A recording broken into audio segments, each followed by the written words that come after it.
Saudara, sejumlah catatan muncul dalam gelaran Pilkada serentak 2024. Salah satunya adalah rendahnya partisipasi publik.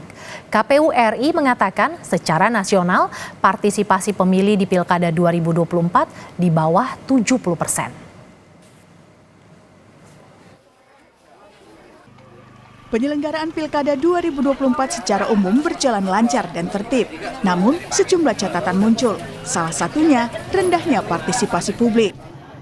Komisi Pemilihan Umum KPU RI mengakui tingkat partisipasi pemilih pada Pilkada 2024 lebih rendah dibandingkan Pilpres dan Pileg 2024. Selamat siang. Anggota KPU RI Agus Melas menyebut secara nasional partisipasi Pilkada 2024 berada di bawah 70% dari total pemilih. Memang kalau kita lihat sekilas ya dari gambaran secara umum ya kurang lebih di bawah 70% secara nasional rata-rata. Meskipun rata-rata nasional biasanya kalau dalam konteks Pilkada dibanding Pilpres Pileg atau pemilu nasional itu biasanya di bawah. Nah, kalau ditanya apakah kurang ini itu, nanti bagian dari evaluasi definitifnya itu akan ada mekanisme kami untuk melakukan evaluasi. Di Pilkada Jakarta misalnya, partisipasi pemilih cukup rendah. KPU Jakarta menyebut tingkat partisipasi pemilih mencapai 57,6%. Angka partisipasi pemilih tersebut menurun dibandingkan Pilkada pada 2017 yang diikuti oleh 70% pemilih. Menurunnya jumlah partisipasi pemilih membuat KPU Jakarta menyatakan bakal mengevaluasi program sosialisasinya. Untuk tingkat partisipasi pemilih di Pilkada memang angkanya ini di bawah dari partisipasi pada saat pemilihan Pilpres, Pileg, dan pemilihan DPD yang kemarin ya. Namun tentunya kita sekarang fokus dulu pada proses rekapitulasi berjenjang yang sedang kita lakukan saat ini di tingkat kecamatan, kemudian nanti di tingkat kota, kemudian tingkat provinsi. Untuk hal tersebut terkait dengan partisipasi dan seterusnya, kami pasti akan melakukan evaluasi dan kajian-kajian. Namun itu mungkin akan bisa dilakukan setelah proses pilkada selesai. Jadi kami fokus dulu dengan tahapan yang kami jalani sekarang. Di Cirebon, Jawa Barat, partisipasi Pilkada Kota Cirebon 2024 turun signifikan. Di tahun 2024, partisipasi pemilih hanya berkisar 66%, turun drastis dibandingkan Pilkada 2018 yang berada di kisaran 72%. Wali Kota Cirebon meminta KPU untuk segera mengevaluasi dan membuat catatan agar penurunan partisipasi pemilih tidak lagi terjadi di momen pemilu berikutnya. Memang banyak faktor yang bisa dikaji dan dievaluasi.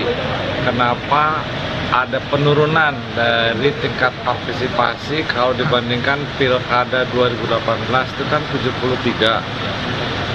Sekarang itu 66. Kemudian kalau lihat dari Pileg itu 83. Sehingga inilah yang mungkin tadi saya sampaikan, kita perlu kaji, kita perlu evaluasi kenapa terjadi penurunan tingkat partisipasi. Penurunan partisipasi pemilih juga terjadi di Pilkada Sumatera Utara. Berdasarkan data KPU RI, tingkat partisipasi pemilih di Pilkada Sumatera Utara mencapai 55,6%. Pembina Perludem Titi Anggraini menyatakan untuk kembali menaikkan angka partisipasi pemilih yang harus berbenah adalah partai politik. KPU dari sisi teknis juga harus memperbaiki prosedural dan menjaga integritas petugas. Di samping itu, pemerintah juga bisa merevisi Undang-Undang Pemilu, Undang-Undang Pilkada, dan Undang-Undang Partai Politik. Karena yang paling menggerakkan pemilih untuk datang ke TPS adalah partai politik dan pasangan calon.